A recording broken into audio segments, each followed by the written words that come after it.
Sanctus, Sanctus, Sanctus Dominus Deus Sabaoth. Salam jumpa kembali saudara-saudariku yang terkasih dalam Tuhan kita Yesus Kristus. Salam sejahtera untuk kita semua. Berkat Allah yang Maha Kuasa senantiasa menyertai kita. Marilah kita mendengarkan dan merenungkan bacaan-bacaan kitab suci hari Sabtu tanggal 15 November tahun 2025. Dalam nama Bapa dan Putra dan Roh Kudus. Amin. Bacaan pertama dari Kitab Kebijaksanaan bab 18 ayat 14 sampai 16 dilanjutkan dengan bab 19 ayat 6 sampai 9. Ketika segalanya diliputi sunyi senyap dan malam telah mencapai puncak peredarannya yang cepat, maka sabdamu yang maha kuasa, laksana pejuang yang garang, melompat dari dalam surga, dari atas tahta kerajaan, ke tengah-tengah negeri yang celaka. Bagaikan pedang yang tajam, di bawahnya perintahmu yang lurus. Sambil berdiri tegak, ia memenuhi seluruh negeri dengan maut. Ia menjamah langit sambil berdiri di bumi. Sungguh, dengan taat kepada perintahmu, seluruh tata ciptaan diubah sama sekali, supaya anak-anakmu jangan sampai mendapat celaka.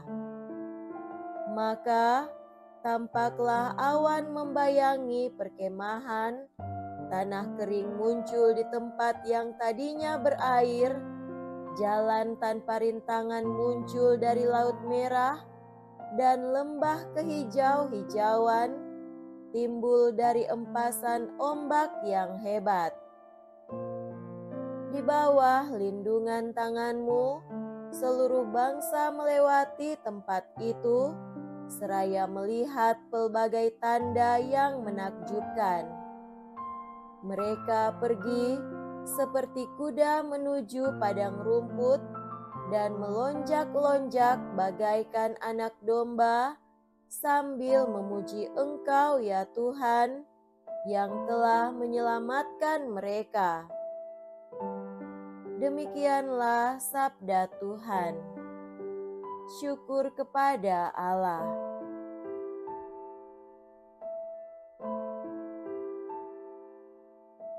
Semoga Tuhan beserta kita sekarang dan selama-lamanya.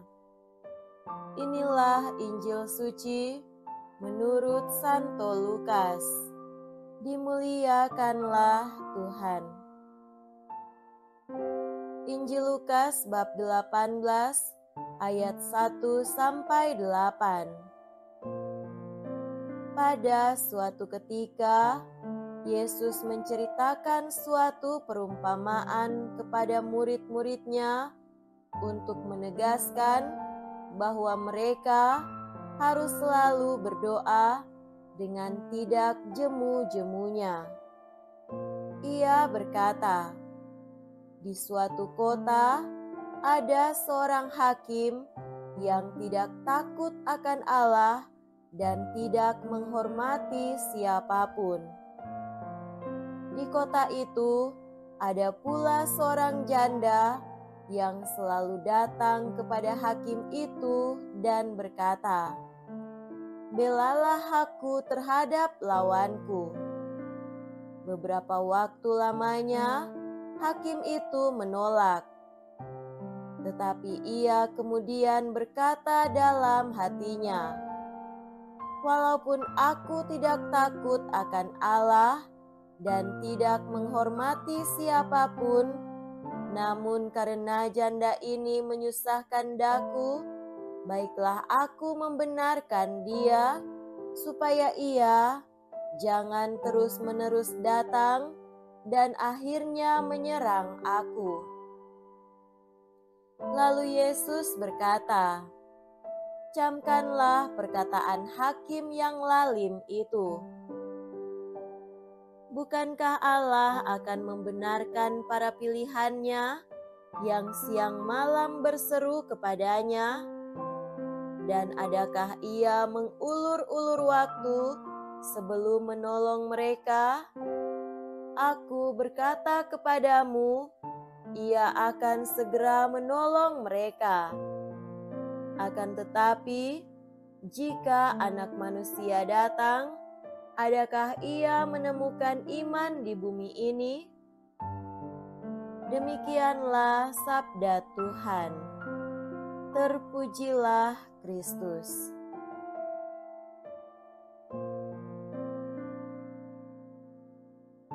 Saudara-saudariku yang terkasih dalam Tuhan kita Yesus Kristus, tema renungan kita pada hari ini adalah berdoa adalah sebuah proses. Di dalam Injil hari ini, Yesus memberikan sebuah perumpamaan untuk menegaskan tentang berdoa yang tidak jemu-jemu. Di dalam perumpamaan ini, Yesus mengisahkan tentang seorang hakim yang tidak takut akan Allah dan tidak menghormati siapapun.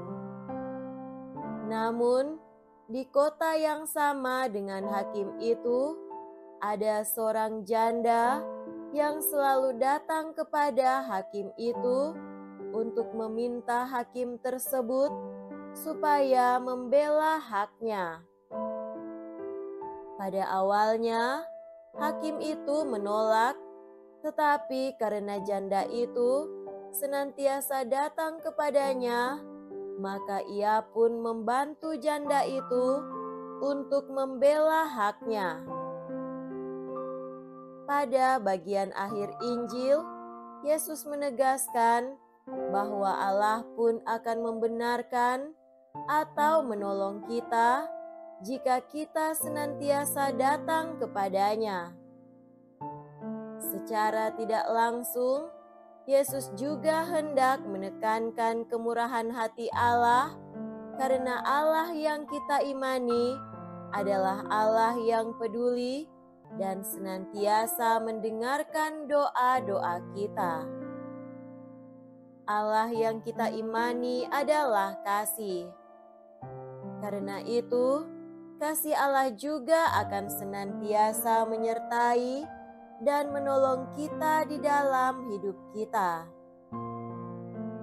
Namun, sebagai orang beriman, kita harus mengerti tentang cara kerja Allah dalam hubungan dengan doa-doa kita, yaitu Allah bekerja dalam suatu proses yang panjang dan tidak instan.